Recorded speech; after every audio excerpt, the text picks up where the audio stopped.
Our scripture reading is found in Isaiah chapter 1 verse 18. Come now, let us reason together, says the Lord. Though your sins are as scarlet, they will be as white as snow. Though they are red like crimson, they will be like wool.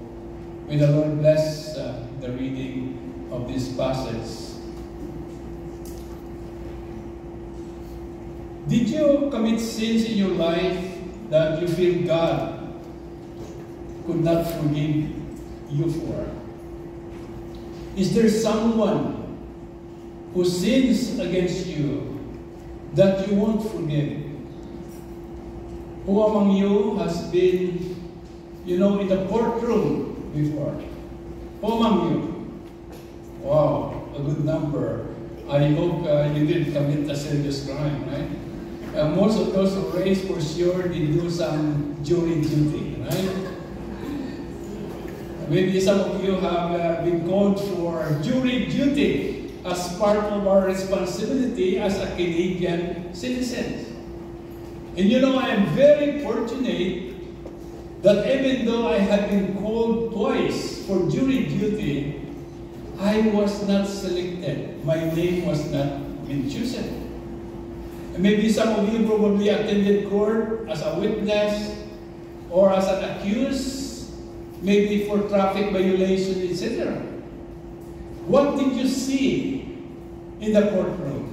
Well, probably you will see the judge, the jury, the court clerk, the police, the prosecutor, the defense lawyer, the defendant, the people, etc. I believe that no one enjoys being in the courtroom unless, of course, you are a lawyer, for that is your livelihood. The scenery portrayed in the book of Isaiah reminds us that we will all stand before the throne of God someday to give an account of our lives. 1 Corinthians chapter 5 verse 10 says, "For we must all appear before the judgment seat of Christ, so that each one may be recompensed for his deeds in the body, according to what he has done, whether good or bad." Brothers and sisters, whether we like it or not, according to the Word of God, the Bible, each one of us will be summoned someday in the presence of the Lord Jesus Christ to be judged by Him. The believers in Christ will be summoned into the Bema judgment, where they will be rewarded for their service to God. But the unsaved will be summoned to the great white throne judgment, where their evil deeds will be exposed. Now let's use a few of our imagination to picture the judgment that we find in Isaiah chapter 1 verses 1 to 18. Please read this passage when you get home tonight. Isaiah chapter 1 verses 1 to 18. Now imagine you are inside a courtroom and you have been summoned before the throne of God, the judge of all the earth. God is on the bench. He has just invited you to take the stand and engage in debate concerning the case at hand, which happen to focus on the sins you have committed against Him. Imagine seeing His flowing robes and His somber expression indicated the seriousness of the moment. The evidence that the prosecutor has produced leaves no doubt about your guilt. He has presented an airtight case against you. You are guilty beyond any reasonable doubt, and everyone in the courtroom knows about it. And your mind searches for an excuse, but there is no one to blame but yourself. You shy away as the prosecutor criticizes you in a condemning tone, summarizing all your offenses. You are guilty of a degraded passions. You are guilty of committing indecent acts. You are guilty of stealing, cursing, and gossiping. You are guilty of harboring an unforgiving spirit. You are guilty of adultery, covetousness, and greed. You have resisted correction and rehabilitation, and you have been caught in a web of lies and deceit. Just imagine, you hung your head down in so much shame because all those charges are true. And the jury glares at you with contempt, ready to convict you. You want to run, but there is nowhere to go. There is nowhere to hide. The time to face the responsibility of your actions and sin has finally come. And you know, this is the exact picture of the judgment that we read in the book of the prophet Isaiah. It's not a pretty one. God was calling his people, Israel, into account. This picture also reminds us of the many important truths. It is a solemn reminder to all of us that we are guilty of offending God. Romans 3:23 says, we have all sinned and fall short of the glory of God. And Romans chapter 3 verse 10 says, as it is written, there is no one righteous, not even one. All of us are guilty of sin, of offending God. Not one of us in this sanctuary is righteous. Not everyone. Everything that we did will be uncovered someday and laid bare before the eyes of God, to whom we must give an account. The secret sins that you think no one knows, including the ill feelings that you harbor against someone, will be revealed someday. This scenery also reminds us of how desperately we need the mercy and the grace of God to forgive us for all our sins.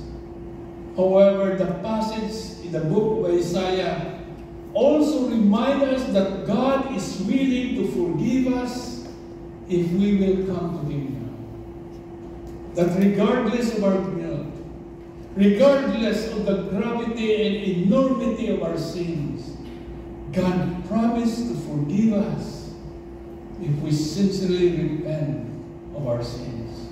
Why? First, because God is compassionate. God said in Isaiah 1:18, come. You know, the common response to being offended is, get out of my face. Humanly speaking, we want to be as distant from our offender as possible. We want our offender to feel the pain of separation, of the breaking up of our relationship. In the Bible, we read of King David sending his son Absalom away out of his presence. I've heard of parents disowning their children. In fact, if you observe, our cities are littered with street kids. Some have run away from their homes, but many for sure are thrown out of their homes, disowned by their own parents. You know, a few years ago, After I exited Highway 401, turned left to Makawan, going to Scarborough Town Center, where I was approached by a handsome kid while I was waiting for the green light.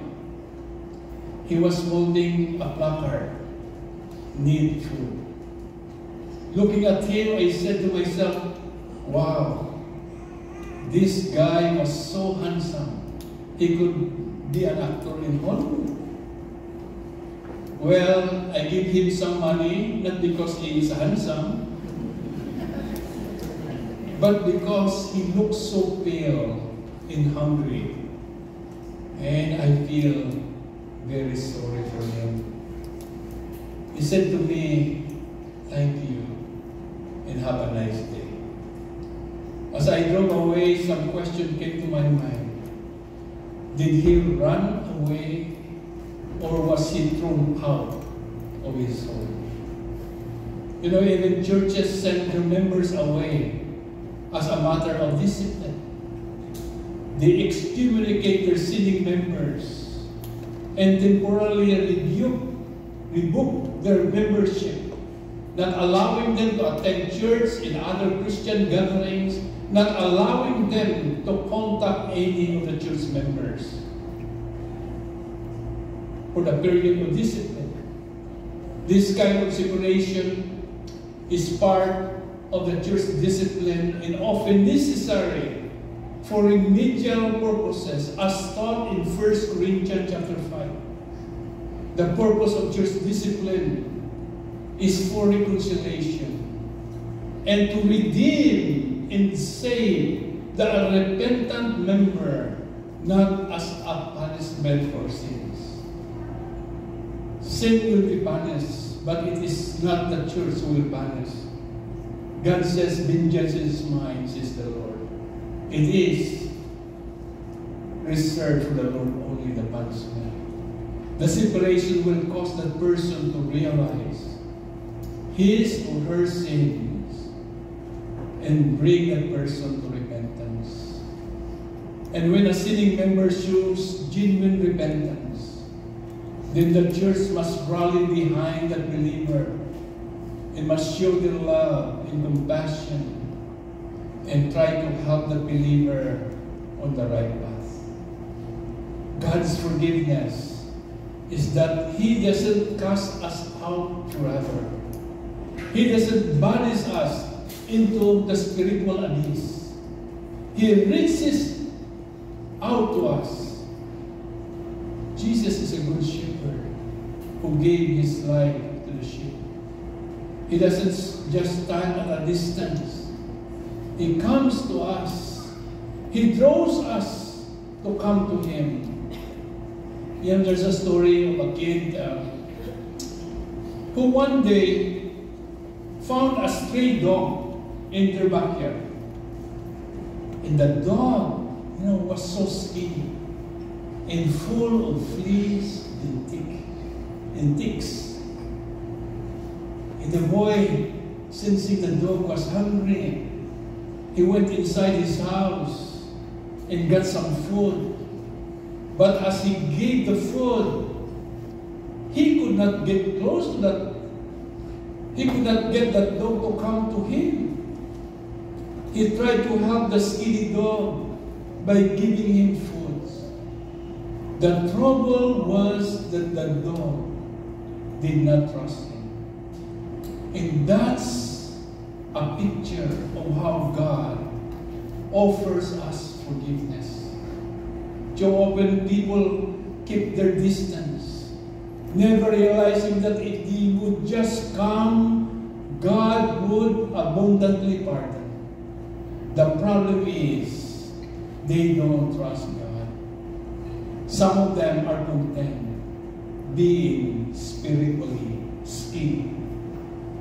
They have been so used to eating out the trust of this world that they don't know there is a banquet table prepared for them by God in heaven. Some of them are unwilling to let God get close. Many people who are captive by sins do not want to go to the church to be helped. They thought, that the church is for those who never commit any sins or mistakes. And maybe they pick up that idea from judgmental Christians that they met before, who show contempt instead of compassion towards the people they consider sinners. Those Christians do not understand the purpose of the church, which is to bring sinners to Christ. Isn't it Jesus said, I have come not to call the righteous, but sinners to repentance? Wasn't Jesus accused of being a friend of tax collector and sinners? Jesus hates sin, but he loves the sinner. In the same way, as a child of God, as Christians, we should develop hatred for any manifestation, any forms of sins, but we must always show compassion and love towards the sinner. Why? Because we too are sinners. We too are sinners saved by God's grace. The marvel of God's forgiveness is that God pities us. He sees us like that skinny dog. He invites us to come to Him. Jesus said in Matthew chapter 11, verse 28, come to me, all you who labor and are heavily laden, and I give you rest. God says in Isaiah chapter 55, verse 1, come, all you who are thirsty, come to the waters, and you who have no money, come. Buy and eat, come, buy wine and milk without money and without cost. Secondly, God promised to forgive our sins when we repent because God is patient. God says in verse 18, let us reason together. God is patient with all men. God is patient to you and me.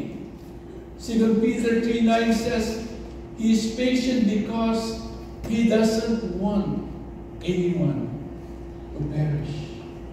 The Bible says in Peter chapter 3, verse 20, God waited patiently in the days of Noah while the ark was being built. Now think about it. For 120 years, Noah and his children built the ark, and God waited patiently for the people in his generation to repent, not wanting any one of them to perish. Psalm 103, verses 8 to 10. The Lord is compassionate and gracious, slow to anger, abounding in love. He will not always accuse, nor will He harbor His anger forever. He does not treat us as our sins deserve, or repay us according to our iniquities.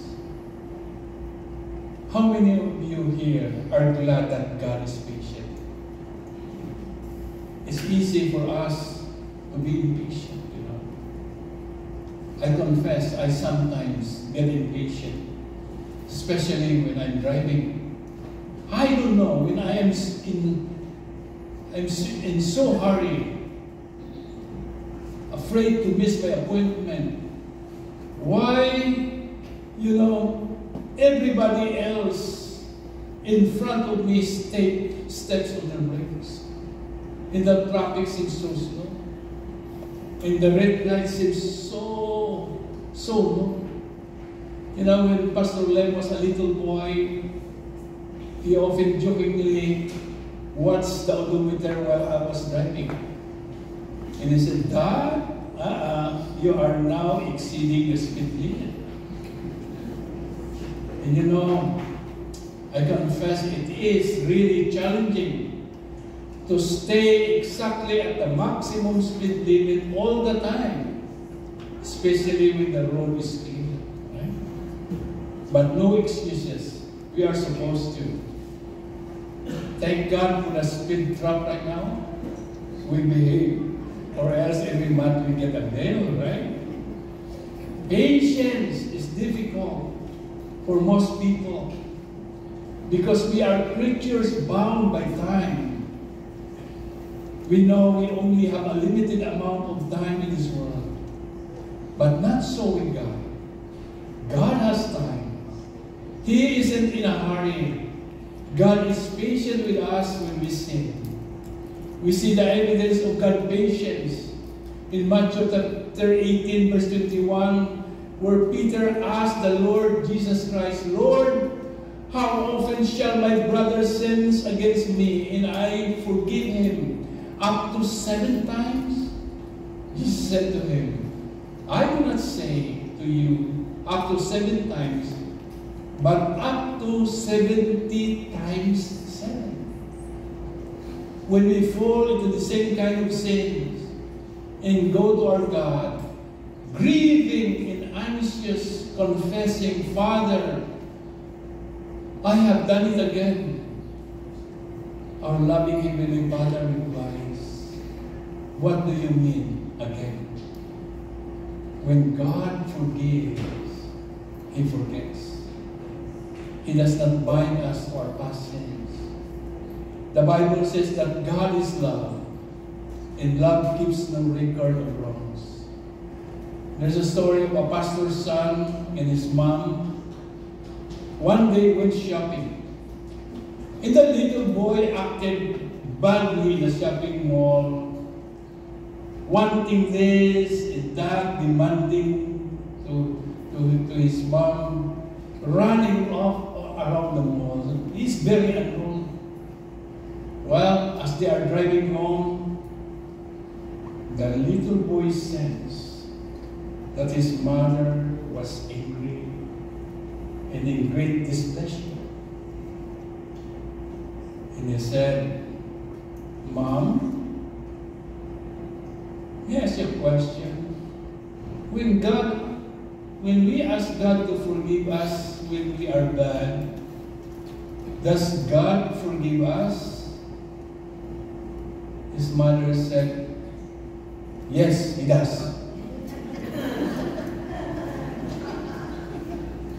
And the boy continued, and Mom, when God forgives us, He buries our sins in the deepest sea, doesn't He? And the mom replied, yes, that's what the Bible says. And the boy was silent for a while, and then said, Mom, I've asked God to forgive me, but I bet when we get home, you are going to go fishing for those sins, aren't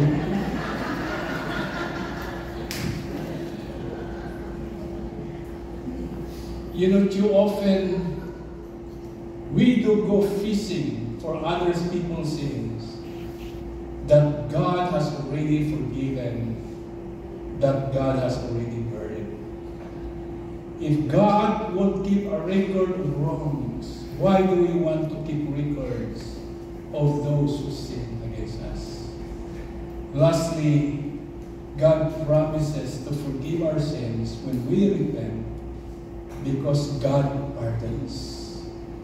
God says in verse 18, though your sins, pardon is a part of forgiveness.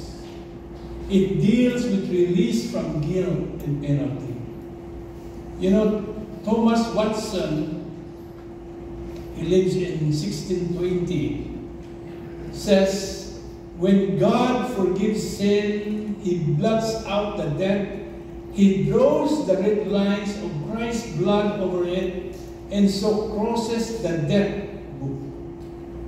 The theological term is justification.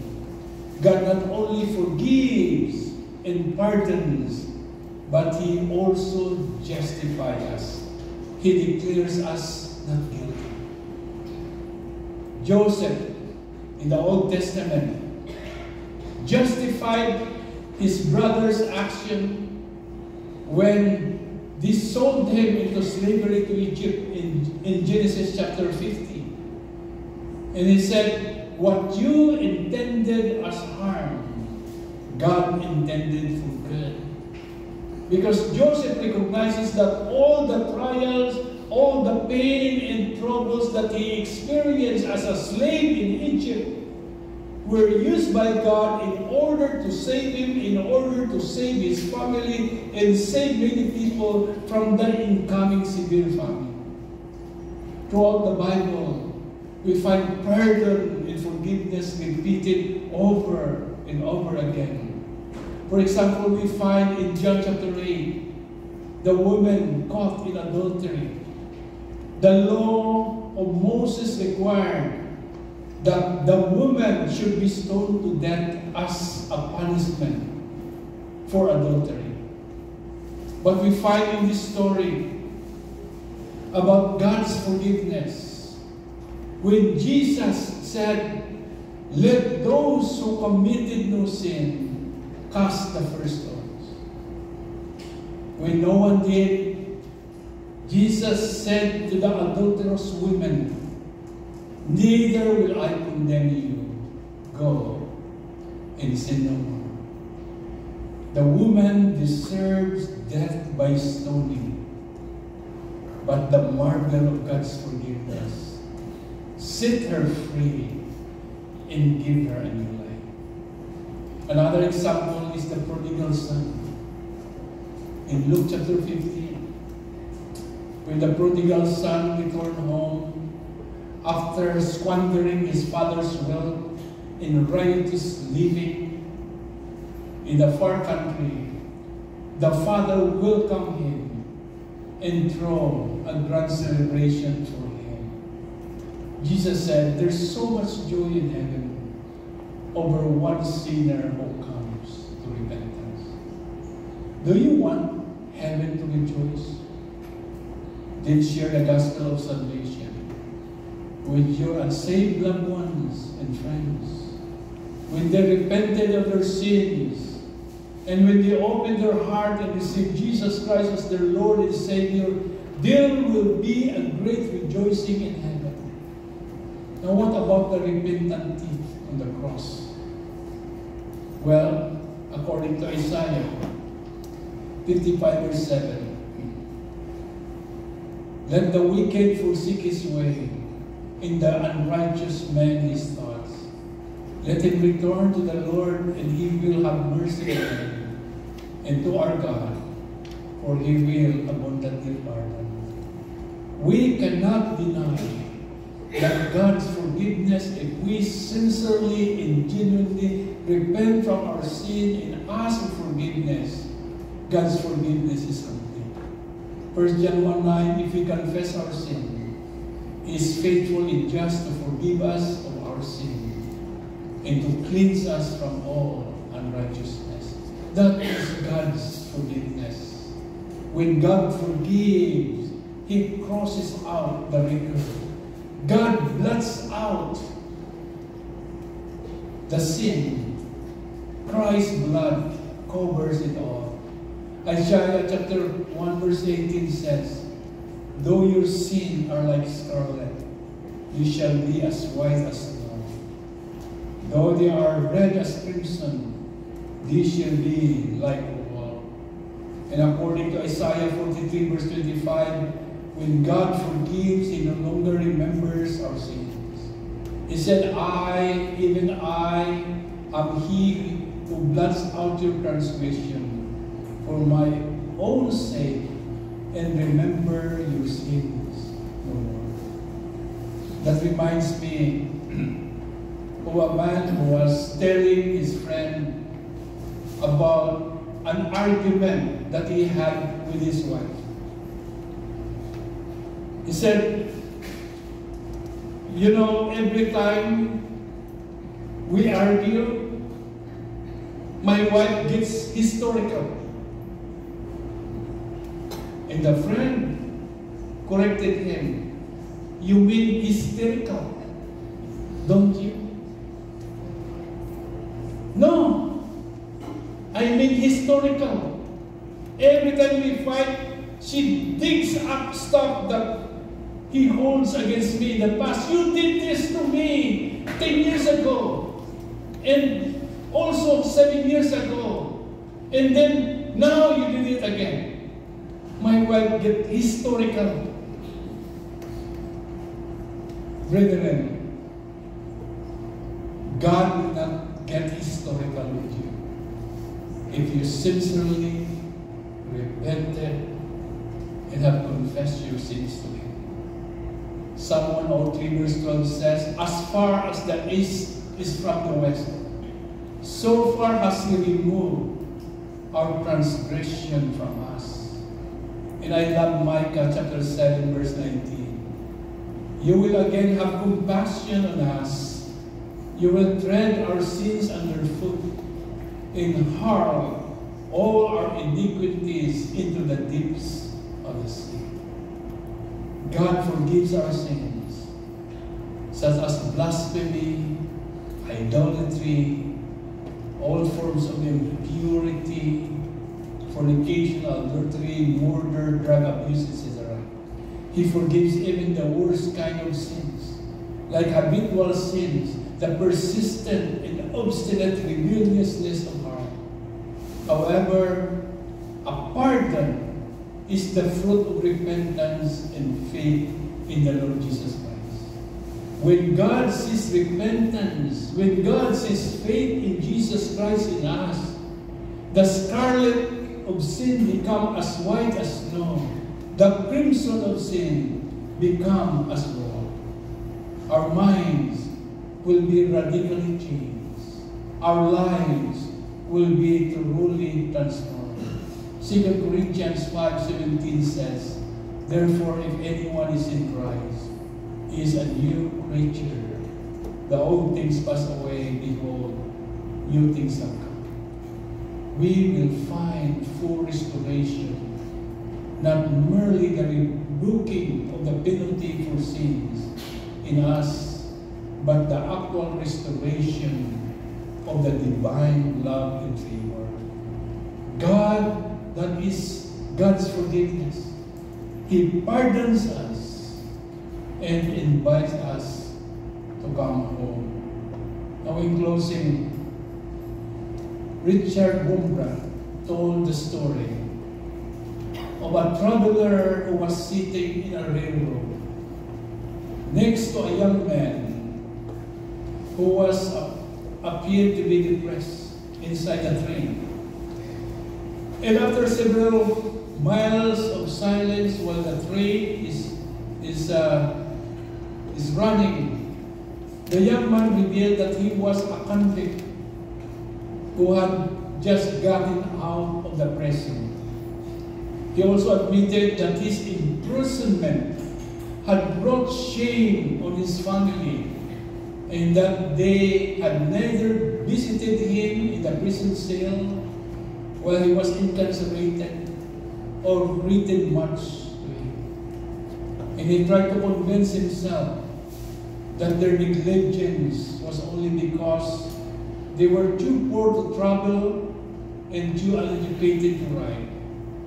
And despite his misgiving to his family, he hoped that they had forgiven him.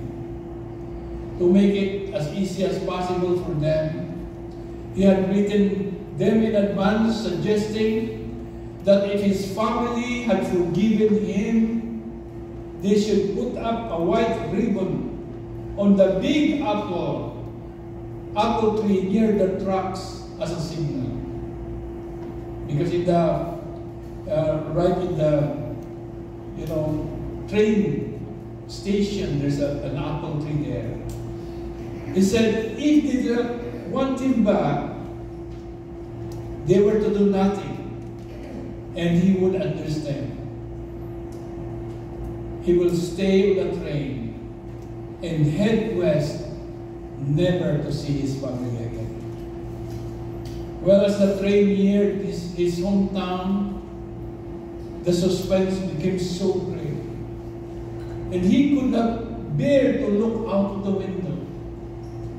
The young man buried his face on his hands, and the older man changed places with him and said he would watch the apple tree for him.